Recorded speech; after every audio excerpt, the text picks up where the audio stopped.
السلام عليكم. اليوم غادي نسافر معكم عبر الزمن للقرن السادس عشر، العصر ملي كانت السياسة كدار بالسيوف وبالتحالفات السرية، ونكتشفوا واحد من أشهر الكتب السياسية في التاريخ، الأمير نيكولو ميكيافيلي. هذا الكتاب ماشي مجرد نص أدبي، بل دليل عملي في فن الحكم والسياسة. كتبه ميكيافيلي سنة 1513 ملي كان في المنفى، وهداه لورينزو دي ميديشي أمير فلورنسا باش يقنعوا بقدراته ويسترجع مكانته. المقدمة. الفكرة الأساسية: ميكيافيلي كيشوف السياسة بواقعية قاسية. الحكم ماشي لعبة مثالية، بل صراع على السلطة، والنجاح فيه كيتطلب الحكمة، الذكاء، وأحيانا الخداع. كيقول أن الحاكم باش يحافظ على السلطة ديالو خاصو يكون مستعد يدير ما يلزم حتى لو كان مخالف الأخلاق السائدة، إلا كان الهدف هو استقرار الدولة وقوتها. الفصل الأول: أنواع الإمارات. كيشرح ميكيافيلي أن الإمارات كتنقسم لجوج أنواع: إمارات موروثة اللي كتنتقل في نفس العائلة عبر الأجيال، وهذا النوع أسهل في الحكم لأن الناس متعودين على الأسرة الحاكمة. إمارات جديدة اللي كيكتسبها الحاكم بالحرب أو الحظ أو المكر. هذا النوع اللي أصعب لأنه خاصك تكسب ولاء الناس من جديد وتفرض سلطتك. الفصل الثاني: طرق اكتساب السلطة.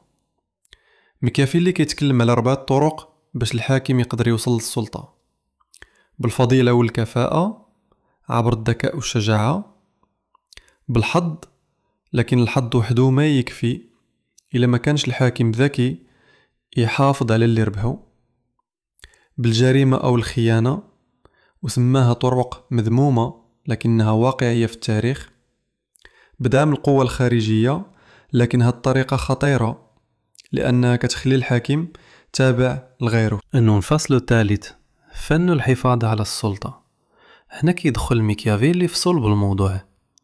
الحاكم خاصو يكون محبوب ومهاب في نفس الوقت، لكي لا اضطرش يختار الأفضل يكون مهاب. ما يفرطش في القسوة، لكي يستعملها بذكاء في الوقت المناسب. خاصو يعرف يتكيف مع الظروف، لأن الزمن كيتغير، والحاكم اللي كيبقى جامد غادي يسقط. الفصل الرابع: الفضائل والعيوب. ميكيافيلي ما كيآمنش بالحاكم المثالي، بل بالحاكم الفعال. كيقول ماشي ضروري تكون فاضل 100، مي ضروري تبان فاضل قدام الناس، وفي الخفاء استعمل كل الوسائل اللي كتحفظ قوتك ودولتك. الفصل الخامس: الحظ والقدرة. الحظ في نظر ميكيافيلي بحال نهر الفيضان، ما نقدرش نوقفوه، لكن نقدر نبنيو سدود باش نستغلوه لصالحنا. الحاكم الناجح هو اللي يستغل الحظ من اللي يجي ويستعد له من اللي يغيب. الفصل السادس: الحرب كأداة سياسية. كيقول ميكيافيلي أن الحاكم لازم يكون محارب، أو على الأقل يفهم فن الحرب، لأن القوة العسكرية هي الضمانة الأخيرة للاستقرار. حتى السلام في نظره ما هو إلا استعداد للحرب القادمة. الفصل السابع: التحالفات والخيانة. في السياسة التحالفات مهمة، لكن ما خاصكش تتكل عليها كليا. الحليف اليوم ممكن يكون عدو الغد، لذلك الحاكم الذكي هو اللي يعرف متى يتعاون ومتى ينقالب. الفصل الثامن: الشعب والنبلاء. الحاكم كيتعامل مع فئتين أساسيتين: النبلاء والشعب. النبلاء غالبا كيبحثوا على مزايا شخصية، وإلا ما عطاوش الحاكم هاد المزايا ممكن يتآمروا ضده. الشعب كيبحث على الأمن والعدالة، وإذا وفرها اليوم غادي يكون سند قوي ليهم. ميكيافيلي كينصح الحاكم يميل دائما للشعب، لأنه الأكثر عددا والأقل طمعا. الفصل التاسع: الدين كأداة سياسية. ميكيافيلي ما كيهاجمش الدين، لكنه كيشوفه كأداة يمكن توظيفها للحفاظ على النظام. الحاكم اللي استعمل الدين بحكمة يقدر يوحد الناس ويعطي شرعية لحكمه. الفصل العاشر، الدروس الأخيرة في الخاتمة. كيأكد ميكيافيلي أن السياسة عالم قاسي، والحاكم الناجح هو اللي كيعرف كيفاش يوازن بين الأخلاق والواقعية، وكيكون مستعد يدير حتى الخطوات الصعبة إلا كان الهدف حماية الدولة.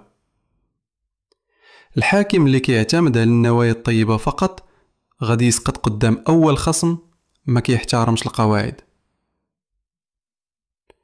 الخلاصة، كتاب لو برانس مازال كيثير الجدل حتى اليوم، لأنه كيعطي صورة صريحة وباردة عن السياسة. البعض كيشوفوا دليل للديكتاتورية، والبعض الآخر كيشوفوا درس في الواقعية والقيادة. لكن المؤكد أنه كتاب علم أجيال من القادة أن الحكم فن والسياسة لعبة لا يربحها إلا الأذكى.